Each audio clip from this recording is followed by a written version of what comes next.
아버지, 집에 먼저 가세요. 오늘은 손님이 많아서요. 뭐라고? 내 손주 돌잔치에서 나보고 집에 가라고? 아버님, 저기 구석 테이블에서 조용히 계시면 안 될까요? 방금 들으신 대화가 실제로 일어난 일이라고 믿어지시나요? 73세 할아버지가 자신의 손주 돌잔치에서 들은 충격적인 말입니다. 여러분은 혹시 가족을 위해 모든 것을 희생했는데 정작 그 가족들로부터 무시당한 경험이 있으신가요? 자식을 위해 집도, 차도, 평생 모은 재산까지 다 내어줬는데 돌아오는 건 차가운 시선과 홀대뿐이라면요? 오늘 이 영상을 끝까지 보시면 언제 참는 것을 멈춰야 하는지, 그리고 자신의 존엄성을 되찾는 구체적인 방법을 알게 되실 겁니다. 사연 노후에서는 시니어분들의 용기 있는 선택과 지혜로운 인생 이야기를 나누는 공간입니다. 구독과 좋아요, 알림 설정까지 눌러주시면 더 많은 분들이 이런 소중한 이야기를 들을 수 있어요. 자, 그럼 지금부터 시작하겠습니다. 오늘의 주인공은 올해 73세 김태수 어르신입니다. 평생 성실하게 살아오신 분이죠. 아내를 일찍 여의고 홀로 두 자녀를 키우며 큰아들의 결혼과 함께 자신의 모든 것을 내어주었습니다. 하지만 손주의 돌잔치에서 벌어진 일은 그의 인생을 완전히 바꿔놓았습니다. 봄날의 따스한 햇살이 창문으로 스며드는 어느 토요일 아침이었습니다. 김태수 어르신은 평소보다 일찍 잠에서 깨어 커피 한 잔을 우려내며 마음을 다독였습니다. 오늘은 사랑하는 손주 민준이의 첫 돌잔치가 있는 날이었거든요. 벌써 아장아장 걸음마를 때려는 손주를 생각하니 절로 미소가 지어졌습니다. 태수 어르신은 특별히 준비한 선물을 다시 한번 확인했습니다.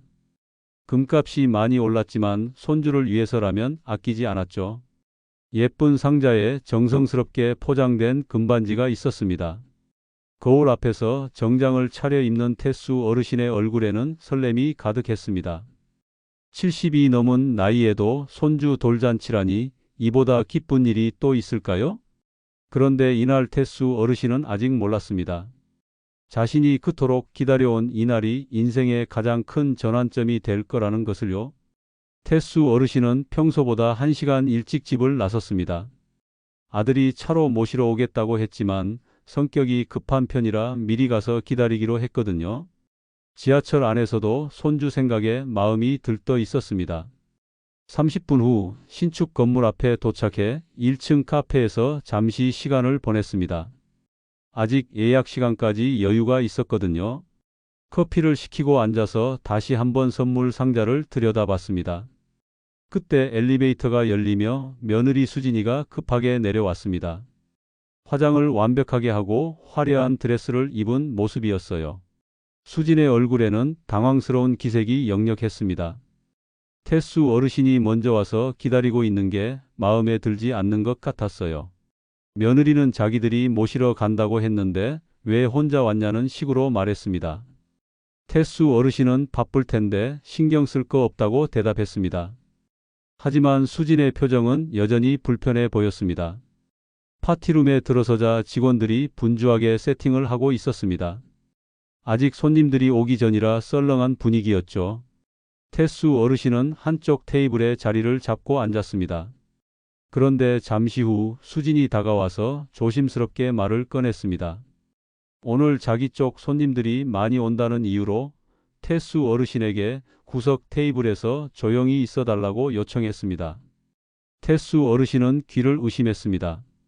구석에서 조용히 있으라고? 손주 돌잔치에서 친할아버지가? 그때 아들 현우도 나타나서 며느리 편을 들었습니다. 오늘은 양가 손님이 많아서 이해해 달라고 했습니다. 태수 어르신의 가슴에 뭔가가 꽂히는 느낌이었습니다. 하지만 손주 돌잔치를 망칠 수는 없었죠. 결국 태수 어르신은 구석 테이블로 자리를 옮겼습니다. 준비해온 금반지 상자를 꼭 쥐고 말이에요. 그 순간부터 태수 어르신은 마치 투명 인간이 된 것 같은 기분이었습니다. 손님들이 하나둘씩 도착하기 시작했습니다. 태수 어르신은 구석 테이블에 앉아서 멀찍이 그 모습을 지켜봤어요. 대부분이 며느리 쪽 손님들인 것 같았습니다. 수진의 대학 동창들, 회사 동료들, 그리고 친정 식구들이 왁자지껄하며 들어왔어요. 특히 수진의 어머니, 그러니까 사돈이 가장 눈에 띄었습니다. 입구에서부터 큰 소리로 직원들에게 이것저것 지시하고 있었거든요. 테이블 간격이 좁다, 조명이 어둡다, 음식 메뉴가 마음에 안 든다며 계속 불만을 쏟아냈습니다. 직원들은 곤란한 표정으로 고개만 숙이고 있었어요. 태수 어르신은 그 광경을 보며 마음이 불편했습니다. 중요한 행사이긴 하지만 저렇게까지 사람들을 닥달해야 할까 싶었거든요. 한편으로는 우리 쪽 친척들은 거의 보이지 않았습니다. 아마 아들이 따로 연락을 못 돌렸거나 다른 일정이 있어서 참석하지 않은 것 같았어요. 그 사돈은 파티룸 한가운데를 거의 휘저으며 다녔습니다. 사진 촬영 각도부터 돌상 배치까지 세세하게 간섭했어요. 그러면서도 며느리 수진에게는 다정하게 대했습니다. 딸이 잘해줬다며 애틋하게 쓰다듬고 지인들 앞에서는 사위가 얼마나 귀한 집안 출신인지 자랑하곤 했죠. 태수 어르신은 그런 모습을 보며 더욱 소외감을 느꼈습니다. 그 사돈은 태수 어르신이 구석에 앉아 있는 것을 발견하고는 슬쩍 다가왔습니다.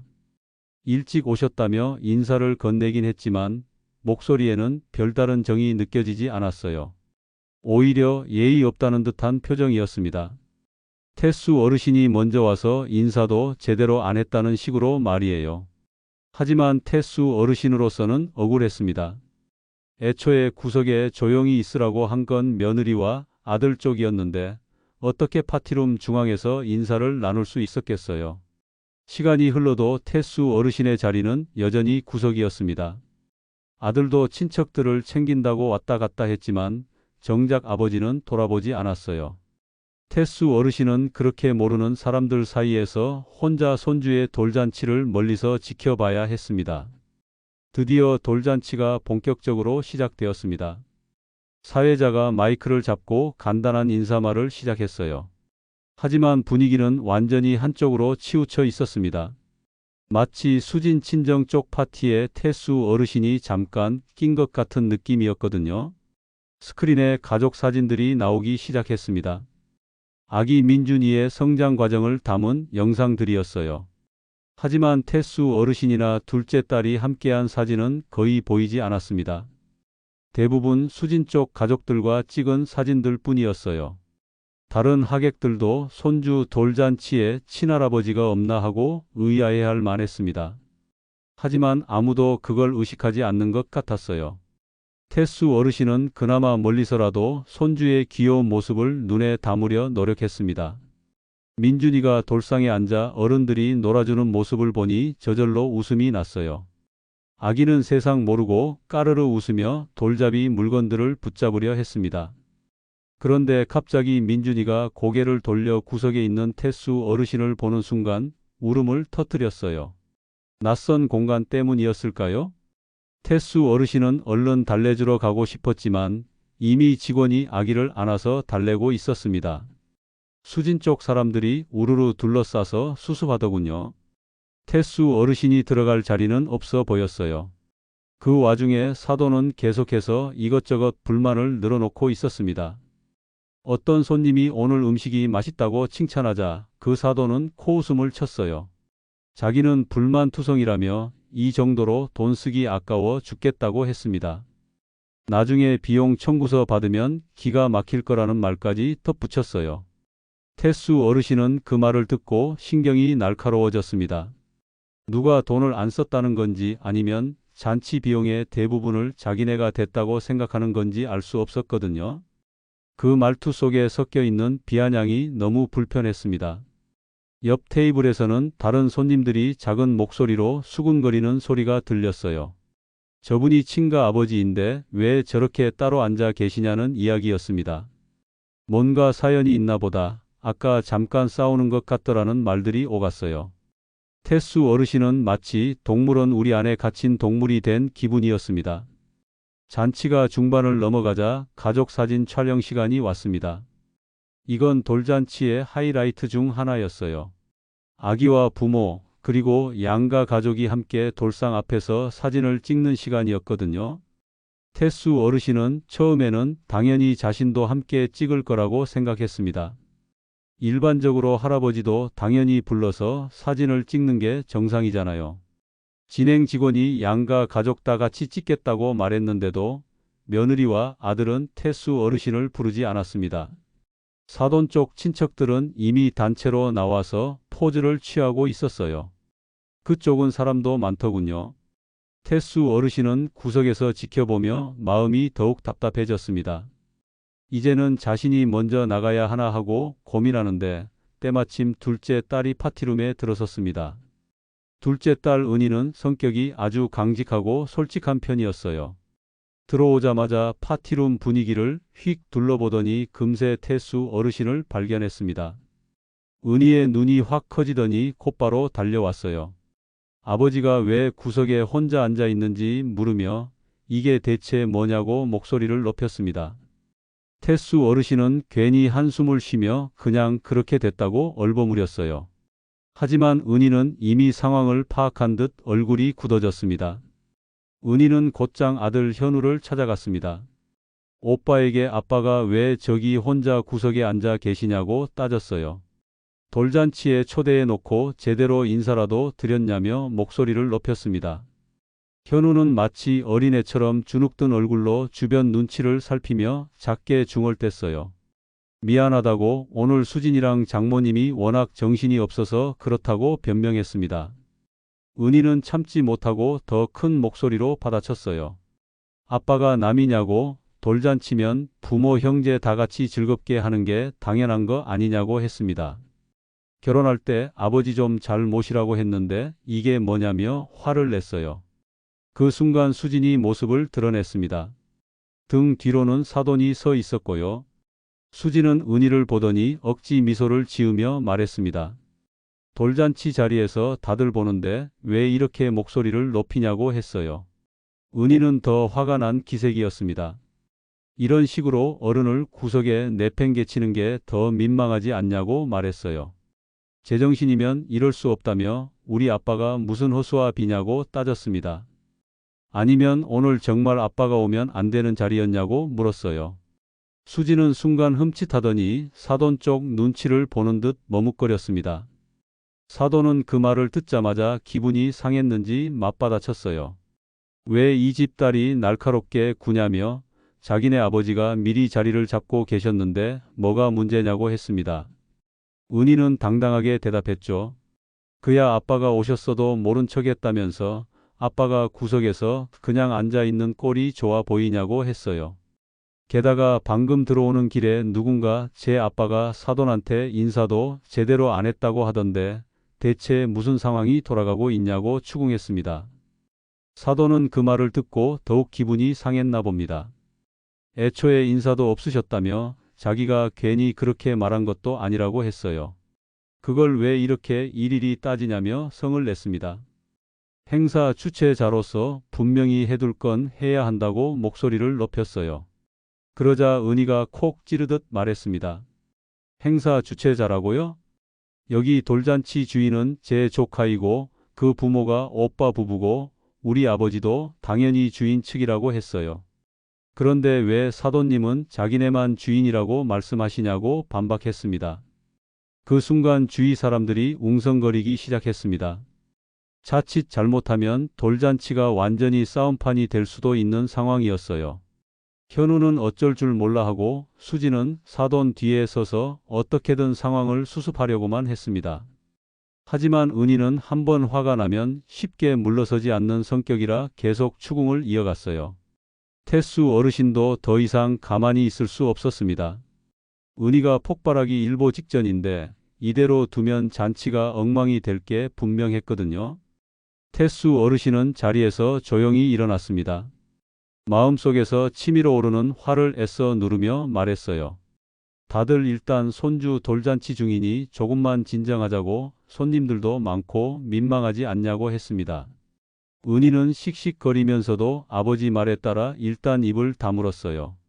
하지만 이미 그곳에 있던 사람들은 모두 이 작은 소동을 지켜본 터라 분위기가 험악해졌습니다. 사회자도 진행을 잠시 멈추고 어정쩡한 표정으로 서 있었고요. 수진과 사돈은 이따 차분히 얘기하자며 몇 걸음 뒤로 물러났습니다. 태수 어르신은 은희의 어깨를 다독이며 너무 속상해 말고 오늘은 손주 돌잔치니 좀 참아달라고 달랬어요.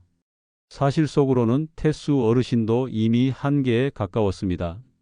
하지만 은희가 벌써부터 나서서 행동해주니 크게 고맙기도 했어요. 그게 오늘 같은 공식 자리에서 극명하게 드러났을 뿐이었죠. 태수 어르신은 애써 마음을 다잡으며 한숨을 꾹 삼키고 다시 구석 테이블로 돌아와 앉았습니다. 잔치는 계속되고 있었지만 머릿속은 온통 걱정과 분노로 복잡하게 얽혀 있었어요. 그렇게 겉으로는 평온을 유지하려 했지만 태수 어르신의 마음속에는 어떤 결심이 서서히 자리 잡기 시작했습니다. 더 이상은 이런 굴욕을 당하며 살 수 없다는 생각이 점점 강해졌거든요. 잔치 진행은 간신히 다시 시작되었습니다. 사회자는 분위기를 살려보려 했지만 이미 한번 삐걱거린 공기가 쉽게 풀리지는 않았어요. 사람들은 은근히 서로 눈치를 보며 수군거렸습니다. 현우는 겉으로 보기에는 멀쩡하게 잔치를 돕고 있었지만 표정이 잔뜩 굳어 있었습니다. 수진 역시도 은희를 의식하는지 편하게 행동을 못하더군요. 그러다 돌잔치의 또 다른 하이라이트인 돌잡이 시간이 왔습니다. 민준이와 부모 그리고 가까운 사람들이 무대 앞에 모였어요. 이번에는 태수 어르신은 아예 가까이 갈 수조차 없었습니다. 사돈과 사돈 친척들, 수진 친구들이 바글바글 모여서 아기에게 동전, 실, 붓, 마이크 등 돌잡이 물건을 하나씩 잡히려고 노력했거든요. 현우는 그 사이에 묻혀서 그냥 어쩔 줄 몰라 했어요. 난장판에 가까운 모습이었는데 다들 호들갑 떨면서 웃음소리가 넘쳤지만 태수 어르신 귀에는 하나도 즐겁게 들리지 않았습니다. 그러다 민준이가 실을 잡는 순간 사람들은 환호성을 질렀어요. 박사님이 되려나 보다. 우리 손주 공부 잘하겠다는 말들이 쏟아졌죠. 그 와중에 사돈이 역시 우리 외손주가 어쩜 이렇게 똑똑하냐며 자랑했습니다.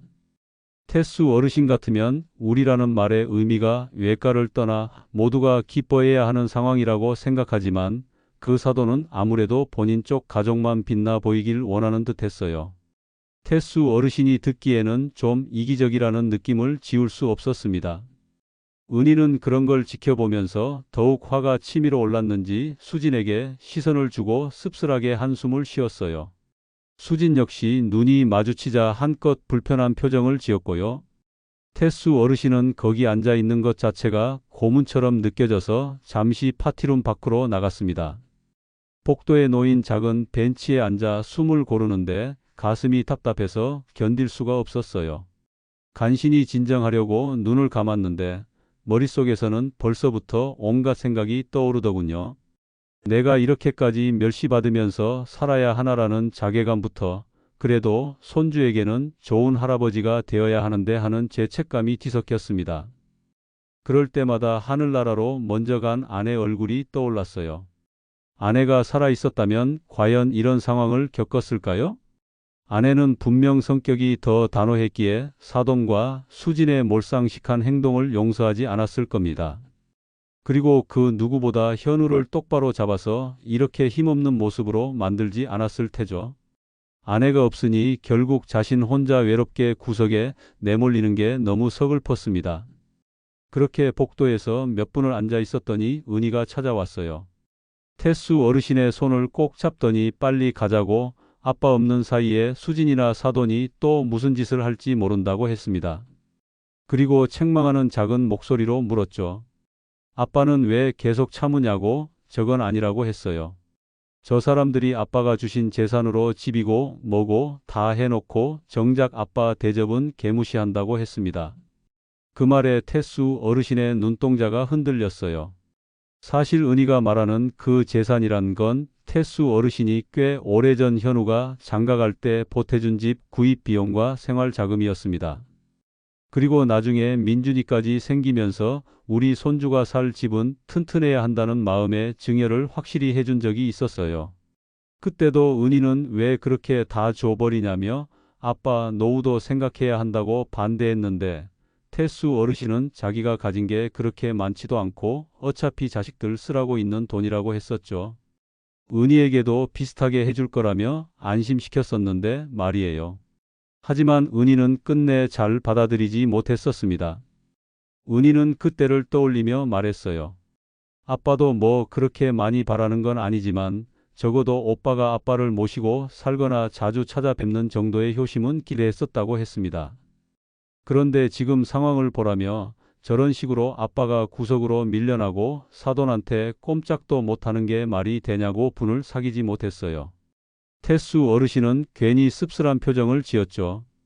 글쎄다, 나도 몰랐다고 했어요. 현우가 저렇게까지 주관 없을 줄은, 그리고 수진이 그걸 이용하듯 이렇게 막 나갈 줄도 몰랐다고 했습니다. 아빠가 짧은 생각이었나 보다며 힘겹게 한숨을 내쉬었어요. 은희가 태수 어르신의 손을 다시 꼭 잡고 말했습니다. 아빠 더 참지 말라고, 뭐가 가족이냐고 했어요. 집도 차도 다 아빠가 마련해 준 거잖다며, 그러고도 할아버지를 저렇게 내팽개치다니 말도 안 된다고 했습니다. 사람으로서 그리고 가족으로서 할 짓이 아니라며 울분을 토했어요.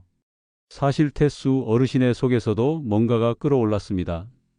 하지만 오늘은 손주 돌잔치라서 아무리 그래도 이 자리에서 화를 폭발시키면 민준이 입장에서는 평생 씻을 수 없는 기억이 될까봐 걱정이 됐어요.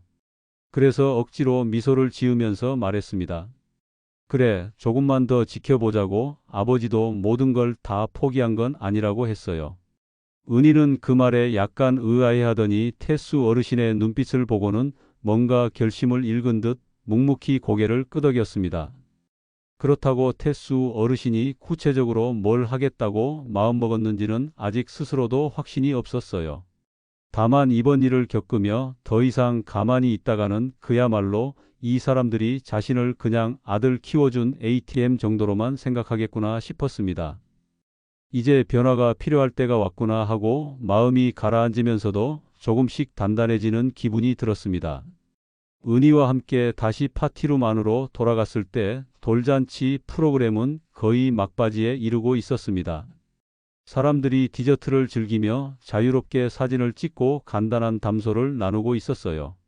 그런데 한편에서는 사돈이 또 어디선가 불만을 표출하고 있었습니다. 시간이 흘러 마무리 인사를 할 때가 되었어요. 현우와 수진이 무대 앞으로 나와서 감사 인사를 하는데 수진은 결국 자기 친정 엄마에게 가장 긴 감사를 표했습니다. 오늘 이렇게 귀한 날 엄마가 함께 해줘서 정말 영광이고 늘 든든한 지원을 해주신다며 진심으로 감사하다고 했어요. 그 말에는 현우 역시 작게 끄덕였고요. 그 다음으로는 본인 친구나 회사 동료들에게 고맙다는 인사를 쭉 늘어놓았습니다. 태수 어르신이 있는 친가 쪽에 대한 언급은 거의 없더군요. 정말로 끝나갈 때쯤에야 그리고 아버님도 일찍 와주셔서 감사합니다 라며 마무리했어요. 그 말이 떨어지자 사돈 쪽 사람들이 건성으로 박수를 치며 웃음을 보였고 태수 어르신은 박수를 칠 마음조차 생기지 않았습니다. 겨우겨우 이벤트가 끝나고 하객들이 하나둘씩 자리를 뜨기 시작했어요. 태수 어르신도 더 지체해봤자 기분만 나빠질 것 같아서 먼저 나가려고 짐을 챙겼죠. 금반지 상자를 옷 안주머니에 쥐고는 힘겹게 파티룸을 빠져나왔습니다. 현관 쪽에 도착하자 현우가 그제야 헐레벌떡 달려왔어요. 아버지 벌써 가시냐며 같이 사진도 더 찍고 가셔야 한다고 했습니다. 태수 어르신은 야속하면서도 이런 아들을 보며 마음이 아팠어요. 왜냐하면 이 녀석도 어쩌면 수진과 사돈의 강압적인 태도에 눌려 자기 의견을 제대로 못 내고 있는 게 분명해 보였거든요. 하지만 태수 어르신은 너도 바쁘잖다며 난 좀 피곤해서 먼저 들어간다고 퉁명스럽게 대답했습니다. 손주는 다음에 천천히 보겠다고 했어요. 그러자 현우가 한없이 작아져서 네 하고 물러났습니다. 파티룸 밖 복도는 어쩐지 싸늘하게 느껴졌습니다. 문을 열고 엘리베이터에 탔는데 태수 어르신이 걸어온 길이 허무하다는 생각만 머릿속을 맴돌았어요. 힘겹게 지하철을 타고 집으로 돌아오며 머릿속에서는 내가 이대로 손 놓고 있을 순 없다는 다짐이 점점 구체화되었습니다. 남은 삶이 얼마나 될지 모르는데 이렇게 자존심도 없이 멸시를 당하며 살아갈 수는 없겠다는 생각이 점점 강해졌거든요. 그날 밤 태수 어르신은 집에서 혼자 깊은 생각에 잠겨 있었습니다. 오래전부터 가슴 한구석에 쌓아두었던 억울함과 분노가 마치 봄눈 녹듯이 한꺼번에 흘러내리는 기분이었어요. 하지만 그저 분노만 할 게 아니라 내 인생과 내 가정에 대해 근본적인 대처가 필요하다는 결심이 섰습니다. 그리고 며칠 후 태수 어르신은 변호사 사무소를 찾았습니다. 증여 취소에 대해 상담을 받기 위해서였죠. 변호사는 태수 어르신의 상황을 자세히 듣더니 고개를 끄덕였습니다. 어르신, 쉬운 길은 아니지만 충분히 가능한 일입니다. 부모에 대한 기본적인 예의도 지키지 않는다면 법적으로도 문제가 있죠. 태수 어르신은 그 순간 확신했어요. 이제는 내 인생을 되찾을 때인 거야. 태수 어르신은 결국 자신의 선택을 했습니다. 모든 재산을 되찾는 법적 절차를 시작한 거죠. 몇 달 후 태수 어르신은 모든 재산을 되찾을 수 있었습니다. 현우 부부는 그제야 자신들의 잘못을 깨달았지만 이미 늦었어요. 가족이라는 이름으로 당연하게 여겨졌던 희생에 마침표를 찍기로 결심했던 것이 옳은 선택이었습니다. 여러분, 오늘 태수 어르신의 이야기는 어떠셨나요? 많은 분들이 가족이니까 참아야 한다, 가족이니까 다 이해하고 줘야 한다는 생각에 묶여 사시는 경우가 있으실 텐데요. 물론 가족 간의 정은 소중합니다.